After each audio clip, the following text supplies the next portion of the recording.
Hello everyone, welcome to this update video for STA4. So this video will be following hot off the heels of an actual mod update, which you should be able to download now. And what this video will go through is explaining where we are, what we're adding, and then what's been added in the future. So with apologies to Perun for stealing the YouTube PowerPoint presentation style, but as a fellow analyst in a different sector, I hope he understands. So, without further ado, let's crack on. So, what's going to be in this presentation? We're going to discuss where STA4 is currently, how far have we got, what's in it at this very moment, what's been added for the update in terms of game design, content, and other cool stuff that we have in there, and then what's coming next, which, unsurprisingly, has some spoilers. It is a preview of things to come. Where are we then with the current progress? So up to this update. Well, there are two playable factions, the Federation, which is the core module of the mod itself, and the Cardassians. They are still very much a work in progress. The assets still need doing, particularly for the Cardassians. There's a lot of 2D artwork for the Federation still to complete, especially in the research tree. Game design and balance will probably be something that we're working on right up to 1.0. That is a constantly changing and fluid aspect of the mod. We are continuing to drive as much removal of stock assets as possible. There are a lot that will take time, but the 2D art team, Hobbs and Farb in particular, have done a good job in terms of stripping that out and placeholdering it. So where you see that Janeway data info card image, that will go away eventually. The Cardassian pack is currently asset priority, so where it has missing stations and ships, that is what me and Max is working on in order to complete the models for that. There is an initial game balance pass done by the design team, Void and Bretoni, but like I said earlier, that is something that is going to be constantly evolving as we get more and more feedback, both internal and external. And we also have some minor factions now in there, but the depth of that will continue to be improved as well, which I will explain further on in this video. Now, on to game design. Void and Bretoni have been pretty diligently working internally between each other to determine how the Feds should play, ideally. So there's a significant balance pass for the Federation within this update. Federation HP rebalance turned into a Federation overall rebalance. So weapon values, hull values, values galore, it's probably been changed at some point. The biggest one of these has been the Excelsior.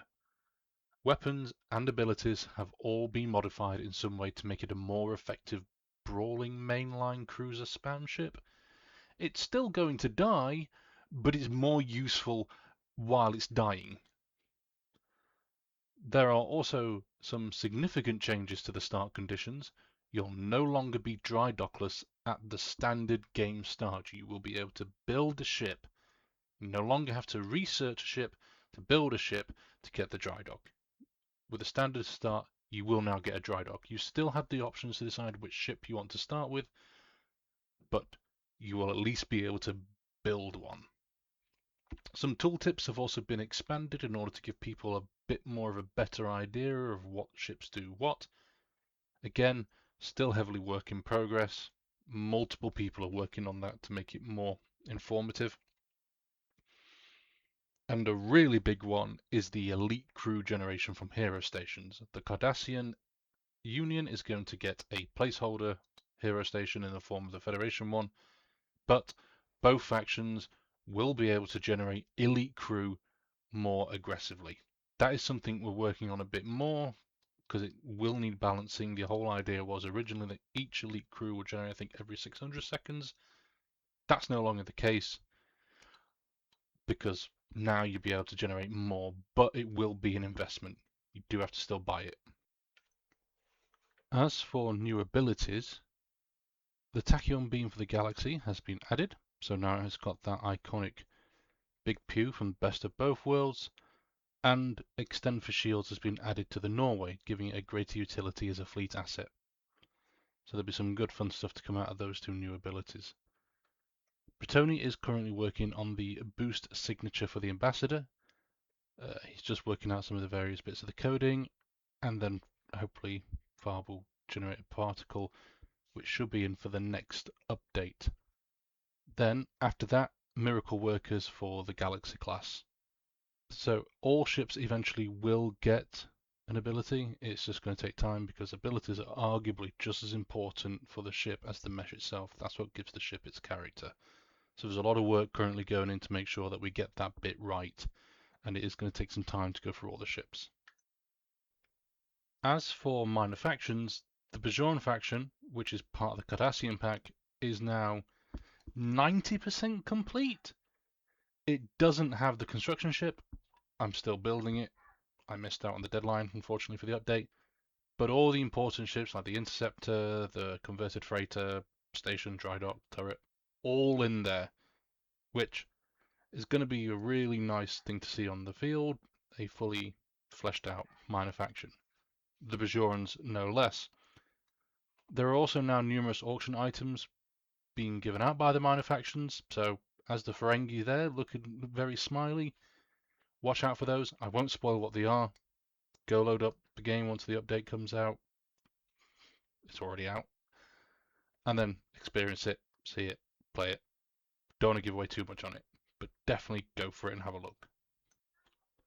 For other new content, all Federation ships now have registries, names, and relevant large ship VOs. So if your big ship has a name, that ship will now say that name.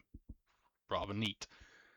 The team have done an excellent job on that, if I say so myself. I haven't been involved in that bit. That's been left to Hobbs, Farb, and Max, who have all been doing the various audio bits, some of the texture work as well, to get that all done in time for this update.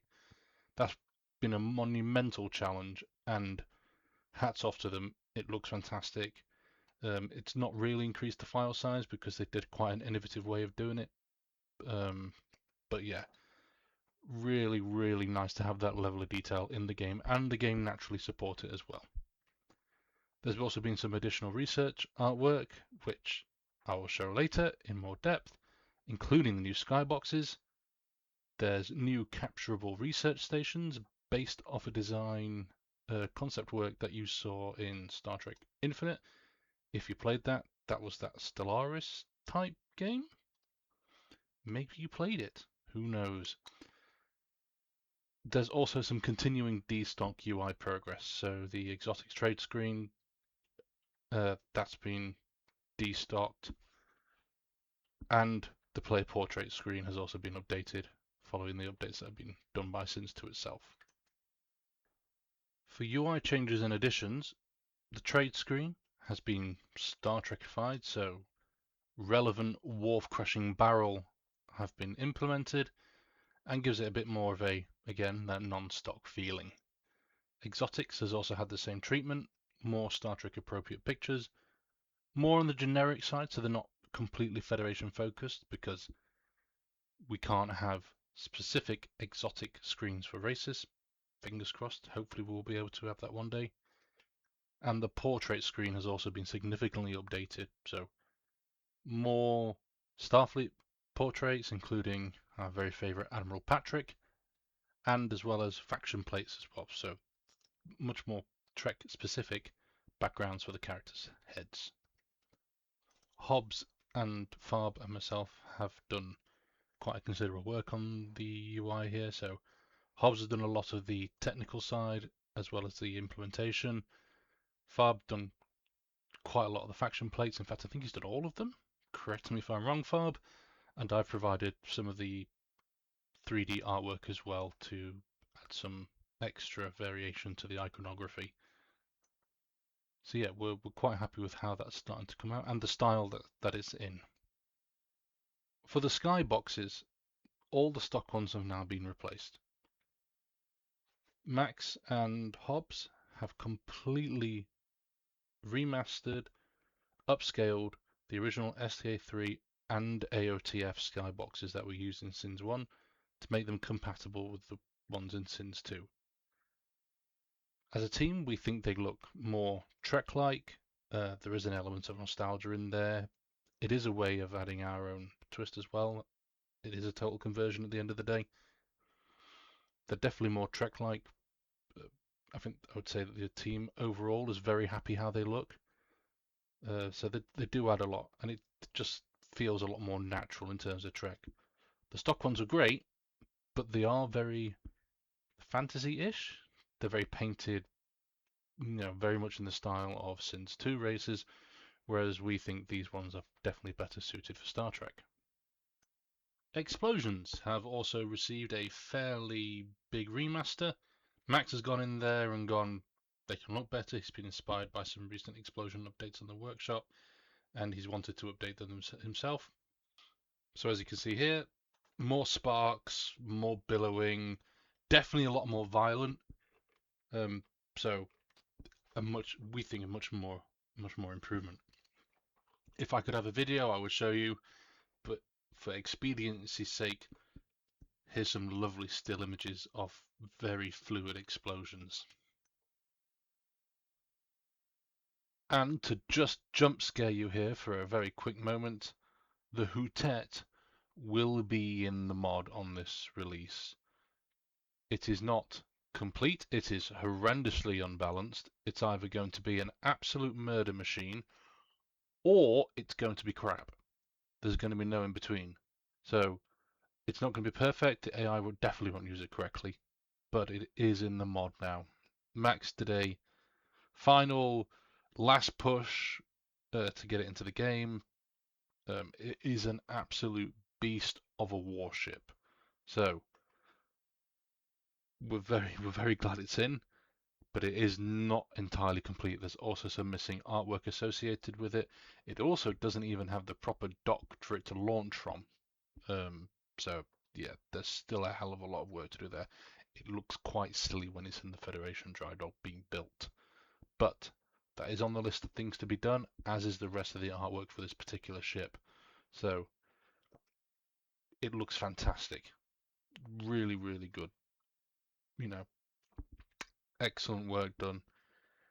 And we're glad it's in. I think that pretty much now makes the Cardassian warship roster complete. So that's quite a large milestone that we've managed to cross. There have also been some bug fixes, obviously, in this update. Naturally, adjusted camera zoom distances. So if you felt you're too far away from a ship or too close to a ship, that's now been somewhat normalized. Loot collection's been fixed. That was broken in a recent update. So when a science ship would go to collect an anomaly, it wouldn't work correctly. There were some values that had changed in the Sins 2 update. That's now been fixed. Particle scaling. The Excelsior no longer has a floating phaser turret somewhere. Small and medium elite notifications have also been fixed. Missing portraits. Ferengi shuttle mesh now has basic mesh points, so it can do more bits. And various typos and formatting. So quite a fair few bug fixes. Expect more as and when we can fix them. But if you do spot any, please do put them in STA4 bugs and errors within our Discord. That way we do catalog them, we do take a look, we do try and reproduce them, and then that way we can get to the root cause of why it's not working, and we can fix it. All because of you, dear viewer.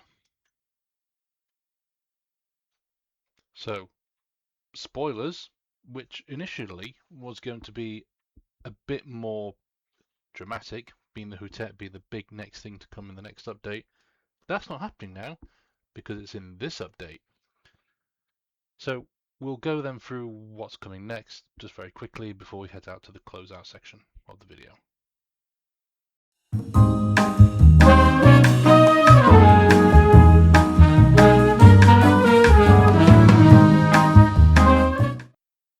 Right then, so to close this video out, first of all, thank you for listening to me waffle on for however long this video ends up being. I hope you've found it enjoyable, got something out of it. It may not be the most visually interesting, but I hope some of the images in there have been quite nice to see. I will get some more video in for the next update video when we do one. I think, just to make it a bit more visually interesting, because there's definitely dynamic stuff within there that pictures don't quite convey as well. So the first question, when does the next update come out after this one? Sometime between soon and the heat death of the universe. If an update does come out sooner rather than later, it will be a relatively small one. It probably won't warrant a video of this length. More of a case of just getting assets in that we couldn't get in for this video, as well as various bug fixes, game design changes from feedback. But yeah, that's probably what the next one's going to be. After that, who knows? We don't know yet. Saying that, we do have an internal roadmap. We do have like a what would we like to get done in a certain space of time. That, however, is entirely dependent on Sins 2 updates. We do know that Stardock are going to release an update with the new AI. I think it's Ares. That's probably going to significantly change how the game plays. So our code and design team are certainly going to have some challenges on their hands with that one, but all for the better. But anything that update is going to change and the new features to add are going to take time to trickle into STA4. So don't expect a rapid update after that one other than compatibility changes, but again, to integrate those more better, it is going to take a bit more time. I'd also like to thank our patrons, so without of which this mod would not have the high level of polish that it does now. That Patreon money has basically paid for a lot of the professional programs that we use in order to get this mod looking as best as we can. For example, Substance Painter, it's a 1-year license only if you buy it on Steam, or you can get a subscription, but still, it's still cost, but it's what makes our models look really high quality, as an example. So again, we're really grateful for our patrons. Thank you to them. We hope that what we provide on the Discord, certainly behind the scenes, makes up for it. But if you do have any suggestions, please let us know in there. And likewise, that goes for the general audience as well. If you have any suggestions or thoughts, or there's problems with the mod that you're having, go to the Discord, speak. There's plenty of developers, the moderators, and a very active community in there. So please do talk to us. And before you do though, make sure you do read the FAQ. There's a lot of Q&A in there that hopefully might even answer your question. But yeah, I hope you've all enjoyed this video again, and certainly go play the update, enjoy it, test it, break it apart, have fun with it, and thank you for watching, and I will see you all soon.